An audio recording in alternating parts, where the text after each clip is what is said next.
Name po ninyo? Rufino Taghoy Jr. po. Taga saan po sila? Taga Ocampo, Kagmanaba Ocampo, Camarines. Ilang taon na po?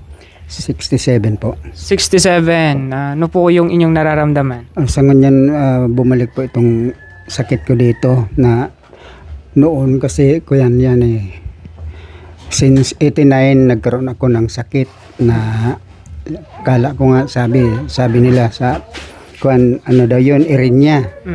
Pagkatapos los pagkatapos kang nakalakop ako pa doktor po kuan ang findings nila pala ay prostate. Prostate. 89 yun. Tapos napasihan ko po na pigparagamot na po ako sa BMC, hindi nagagaling. Nagpasya ako na ano po itong cleansing sa Sinuknepan po naganap yun. Tapos gumaling yun na hanggang 2,000. So yun po yung first time po ninyo na magpa-cleansing? Cleansing. Apo. Sige po. Tapos yan sa medyo hindi man naman makuha na gamutan pero padagos akong nagagamot. Patuloy akong hindi nagkumain ng karne. Gumaling po yun. Gumaling talaga siya. Hanggang sa panahon ito, bumalik ako sa pagkain ng karne. Bumalik din. Okay. So ngayon, Bumalik din naman yung sakit ko.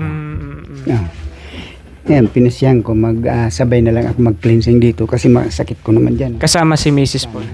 Sabi na nga ako siya sana, sabi ni hindi boy, sabay na lang ako. Kaya nagusto ko naman para naman ito, malunasan. Opo. Pagkatapos pinasihan namin na magsabay na kaming hindi na kami kakain ng karne naman. Amen, amen. Mga kapatid, panalangin natin po sila, no? Si Tatay Jun.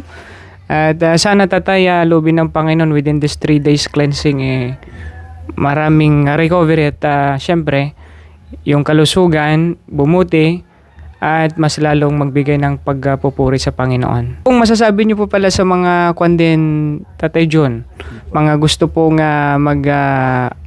subok ng cleansing na ito dahil may karanasan na kayo Sa gusto kong sasabihin sa mga nanonood, inaakay ko kayo na magpa-cleansing kayo kasi probado ko na ito.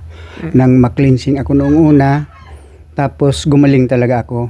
Pagkatapos nung bumalik ako sa pagkain ng mga karne, mga lahat na taba-taba, bumalik din ulit yung sakit ko. Kaya ito ako ngayon. Yung may mga karamdaman, magpa-cleansing po kayo sapagkat probado ko na ito. Gusto pa lang pa akong magpasalamat doon sa mga gumawa sa akin no, tumulong noon, hindi ko pa napapasalamatan yun. Pero hindi man sila nakikinig, mapapakinggan ninyo ito. Gusto kong pasalamat sa kanila, pati na kayo ngayon. Gusto kong pasalamat na sa ginawa ninyong ito. Alam kong ito'y makakabuti at magaling kami dito sa sakit namin. Sapat probado, salamat po. Thank you, Tatay John. At hanggang dito lang po mga kapatid. Pagpalain tayo ng Panginoon.